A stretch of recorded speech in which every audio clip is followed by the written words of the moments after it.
Let me tell you one story before we get into the one I'm going to tell you about the child that was going to be buried in front of my eyes. Remember, I was in with the top people. My host was the ranking American military liaison from the United States, and he had been my roommate. We were both young lieutenants training troops at the USATC, and we were personal friends and so on. And he stayed in as a professional soldier. And what I'm going to tell you is sickening, but it's absolutely true. We want to hear. A group of snipers in Gaza murdered a innocent, helpless 4-year-old child, a little baby, and sat there laughing like the Jews do. Like I say, these people, I can't stress it enough. Mm-hmm. What they had done, they shot this kid, murdered him in cold blood. They're sitting there laughing, these two grinning sons of the devil. And the parents of the child you can imagine as a parent, do you have children? I do. Well, can you imagine how much you do to protect your children, or even in this case, to retrieve the body of your child, at least? And they would lay in wait so that they could also murder the grieving parents. This isn't coming out of a bar. These were witnessed incidents, and they happen frequently there. But it gets much, much worse. Not satisfied with this horrific, monstrous conduct, demonic to the core, they sent in hungry dogs. You get the picture? To feed on the bodies of these human children. And they know that the parents were watching to lure the parents in who were crazy with anxiety and just sorrow and everything else, so that they could lure the parents in, and they shot and murdered the parents. Think about that for a moment, Mr. Listening person and Miss Listening person who has the slightest notion about good Jew, bad Jew. You better get it out of your mind, because I'm here to tell you there isn't any such thing. Shooting the parents as they tried to rescue the dead body of their beloved little child. And these aren't stories out of bars, my friends. This is the real thing. And you have to realize this is what's in store for Christians here in this country too. So you better start realizing that what you ought to do is every time you see a Jew in the street, you ought to just kick his teeth in. One tries to move into your neighborhood, get all your neighbors together and tell them to get the hell out. You don't want that kind of trash in your neighborhood. I'm dead serious. Well, that there may at some point it may come to that, but we don't want to advocate outright violence, and for obvious reasons. But no, I'm not saying violence. I'm just saying tell them you're not wanted here. Leave. And they'll get the message, believe me. First of all, the Jews are the biggest cowards in the world. I can say that with authenticity. As you may remember from a previous conversation, one of my experiences was I trained combat troops during the Berlin crisis in 1961-62, just before the Cuban crisis and right toward the end of Vietnam. And I trained a lot of young men. When I say a lot for one man, I personally knew the names, faces, and so on of over 1,000 young warriors. Now, in the big picture, that's not a lot, but that's just me. And I'll guarantee you there wasn't one of the self-chosen among these people. And I found out later where they were. They were at home bedding down your wives, your sweethearts, your fiancés, and your sisters, because that's what they do best. They all got political connections, and they got deferred. This is when we used to have a draft, and people didn't mind because they felt they should serve their country.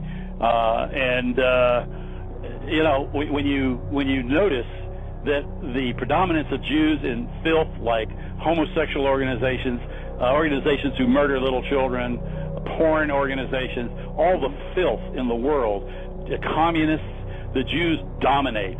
They may be 1.5% of the population, but they would have as much as 30 to 60% membership in these horrid organizations, but not in the military, at least not then.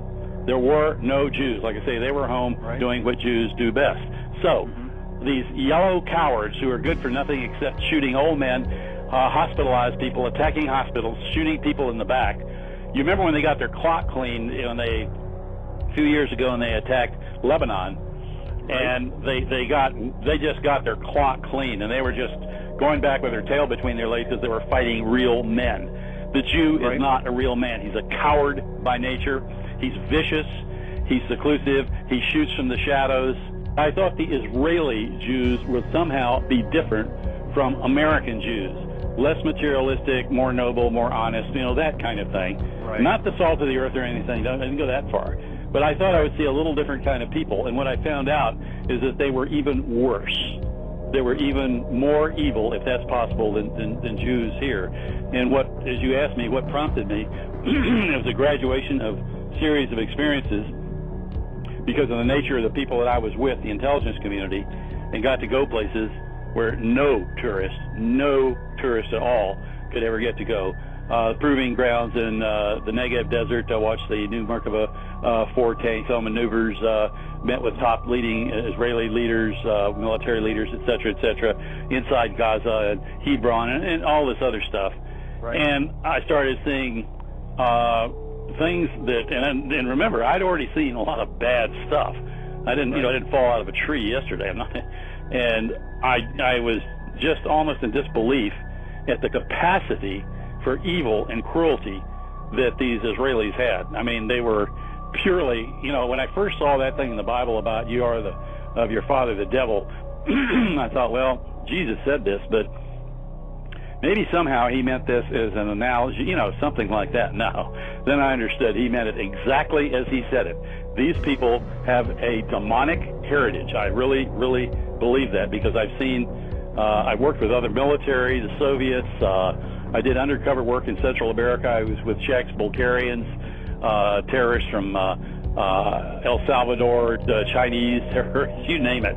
That's another whole story I won't take up your time with. But I had never seen anything with the abysmally evil cruelty, sadistic cruelty of the Jew. The Jew has no compassion, no morals, no conscience, nothing, absolutely nothing. He can kill a 5-year-old child and go out and have a beer 5 minutes later with his friend and brag about it, and literally does. I witnessed this kind of thing. These people are monsters. They're absolute monsters. They have no qualms about shooting newsmen or reporters. Like I said, these people have, let me repeat it, and if I have to repeat it 10 times on your show, permit me. They have no morals, they have no ethics, they have no souls. They are not like you and I. And I spent enough time with them here and there. I'm not 40 years old. I'm double that. I've been around the world. I've been here. I've been there, seen that, done that. I'm not easily fooled. And I don't make rash decisions or conclusive snap decisions about people. These creatures are true life monsters, but they're very good. They're very good at what they do. They hide everything. They all have this capacity for what I call a Janus complex. You know what I'm talking about? Yeah, the and Janus unless two-face, right, but if you're on the inside, they, like I said, like I was, you get to see them without their mascara. I think that's probably Mark Glenn's euphemism, which I coined, if he didn't mind. And you see the Jews without their mascara.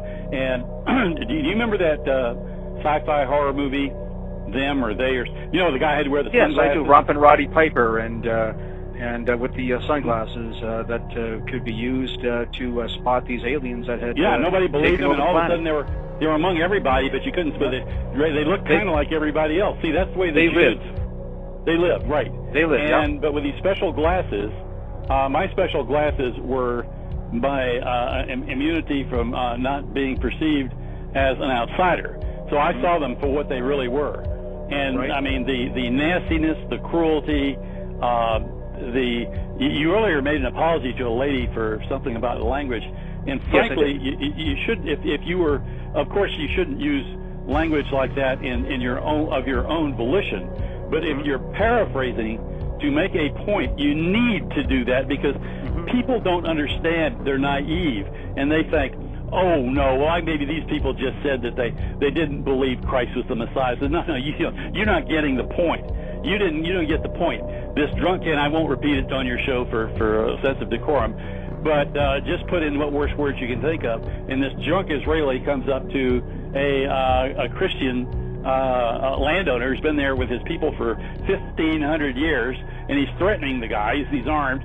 And he said, we crucified your blank Jesus, and we'll crucify him again. You can take your blank Jesus and blank. The most vile language that you can possibly imagine from this filthy, nasty, maggot-infested Jew. I've had an odium for Israelis. I've had a dislike that I cannot describe in good civilized company. It's grown worse. Every time I find out something else, it confirms the horrendous things, the barbaric conduct of the Israeli people. And when I got there, they had a party.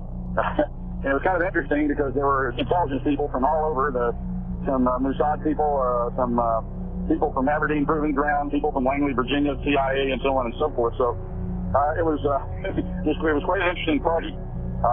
People were very, very, reluctant to kind of chit-chat at the beginning because so many of the things that they, knew and so on were classified, and, they wanted to make sure everybody knew everybody. So it made it a rather interesting evening to get started with.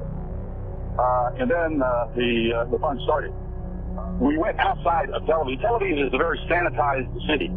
You have to understand, you don't see any of the horrors and the misery that I'm going to tell you about. And you don't see the true nature of the Israeli people. They say that city is totally, totally sanitized. I want everybody out there to listen very carefully. Listen to this very carefully. You will not see this on the evening news. You will not see this if you go to Tel Aviv. If you go to other small cities that are out of the tourist range, you will see the city full of graffiti. Things like saying, free Jonathan Pollard, our hero, our Israeli hero, this and that and the other, Israeli patriot, free Jonathan Pollard. This is a man who betrayed our country, and he was a folk hero to the Israelis. He said, they kill these children over here just on a routine basis. Nobody gets into the occupied territories and gets out alive. What I saw there was only been seen by maybe one in a few million Americans. And the people here have no idea of the evil they're supporting. The barbaric treatment. These people are animals. They're absolute animals. They defecate on the Quran. They rape their women. They bulldoze their homes. They murder the people. These things are real. They're done every day. I've been there. And I'm telling you, if you've got a conscience, I'm just an American guy here that happens to have had some experiences. But if you've got a conscience, I don't care if you're a Christian or not, but especially if you're a Christian, you're sold your soul to the devil if you buy into this garbage. What you're doing is you're assisting the devil. This stuff they're doing over there is unconscionably evil. I've been around some places, even with the terrorists, the FMLN, the FSLN in El Salvador, but I've never seen the brutality that you will see with the IGF. These people, you will never see the cruelty, the barbarism that they inflict on women and children there. You don't see it. They have the money, they have the power, they have the guns, they control the media, they control what you see all over. This is one of the most brutal peoples you will ever see on the face of the earth. And I'll make that statement in front of God, because he already knows how evil they are. And I plead with anybody saying this tonight, if you're a Christian and you're bought into this, don't buy into it. Whoever's telling you this is working for the devil. These things are lies. They are not true. I'll stake my life and my reputation on it, just out of pure patriotic reasons. I have a conscience. I want to be proud of my country again. And I cannot be proud of this country like I was 40 years ago when I was a young Green Beret para officer. I can't feel like that anymore, and I want to feel like that again. I'm a Republican. I'm a hard-line Republican, but I'm not a child murderer. I'm an honorable person. I'm a decent person. I'm pleading with you folks. Do something about it before we lose our country. You have to understand, we are paying for the misery and murder and torture and degradation and humiliation of hundreds of thousands of people who've never done any harm to us. Never done any harm to us. We have created an enemy. There was no enemy. We created the enemy. We are going to lose this country. We're going to end up on the ash heap of history. And I don't care if I go to prison for being outspoken. I don't care anymore. It's my country. I love my country. I risk my life for my country. I have children and grandchildren, and I don't want to see them grow up in this kind of nation. It's insane. It's absolutely insane.